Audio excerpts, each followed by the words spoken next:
the mic. And so the first question, please. Chicken Ocean from The Score.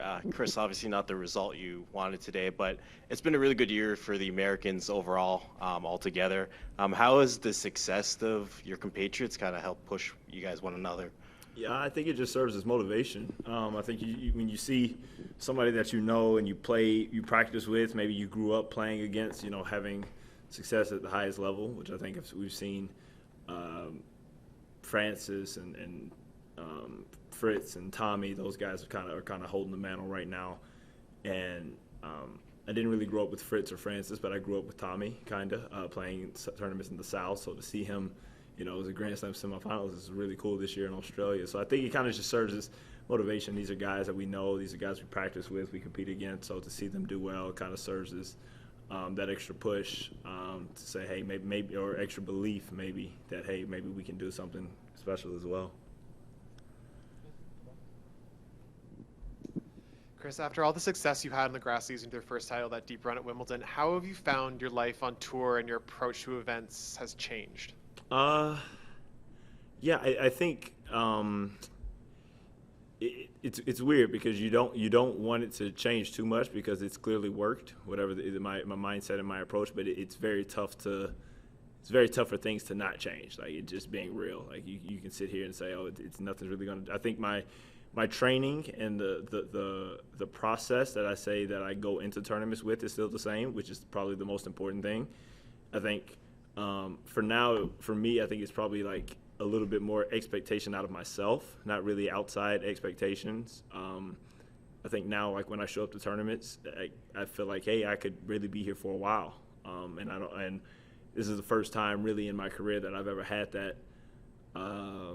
Say self-imposed pressure a little bit because I think I told somebody recently that I would show up to tournaments and like, oh man, if I could get through a couple rounds, that's a good week for me. Like, and I don't while that mindset has kind of served me well, I think in certain times or certain weeks it maybe helped me back. So it's like trying to find that balance on being like still keeping that freedom that I feel like I've had in Mallorca. Well, I mean for the past year really just I've been playing really, really free.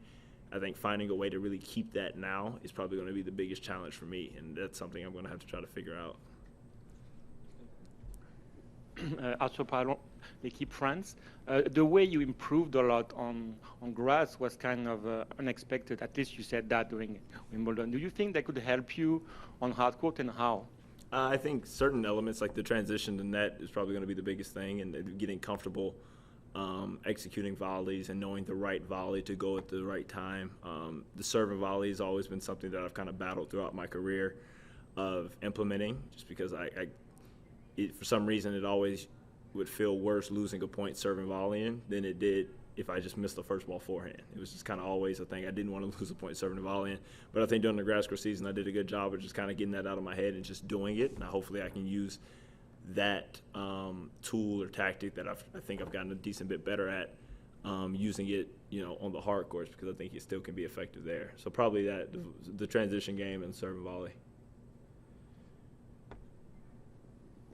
Hi.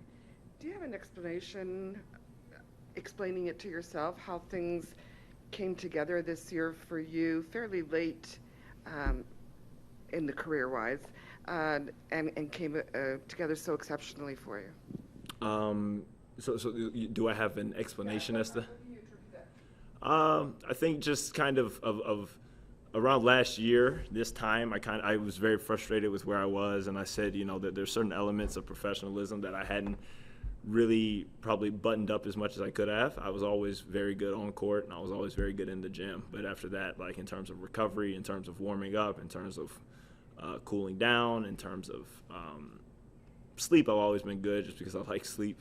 But eating and the timing of what I'm eating and stuff eating on court is probably one of the biggest things for me. Something that I always knew I needed to do, but I felt like I knew I should do. I didn't feel like I need it because I just felt like my matches aren't that physical and it's kind of an extra thing to think about.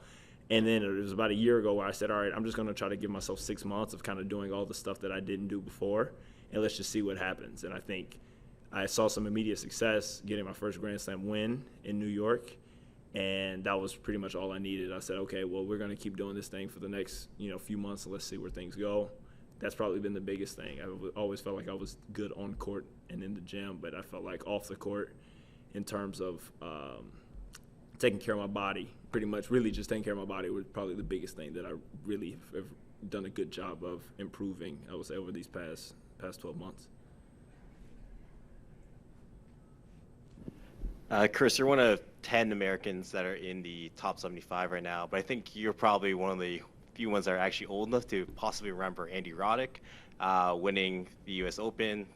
This year's going to mark 20 years since the last American man has won a Grand Slam title. Do you remember watching that match? And if you didn't, what do you remember, or what do you know of it, basically? Yeah, unfortunately, I don't remember that match that well. A lot of my childhood's a bit of a blur for some reason. I don't know why. I can remember certain matches. I can remember his match with Federer in the final of Wimbledon. That's one that I can remember pretty well, like kind of being in front of the TV watching.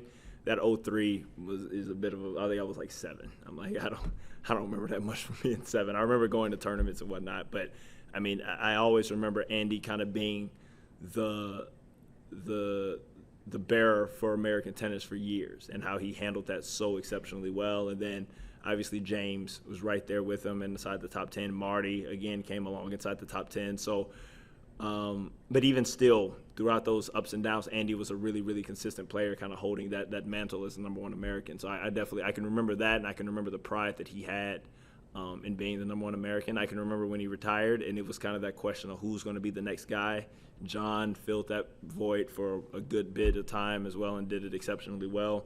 So I can kind of remember that. I can remember post-U.S. Open. I do remember, though, I used Andy's racket, his Babolat Pure Drive, when I was young, and that was kind of the thing of like, oh, it was probably one of the more popular rackets for juniors at that time. But I remember saying, oh, if Roddick won the U.S. Open with this, maybe I can play well with it too. But other than that, it's not that I don't have that many memories of that match.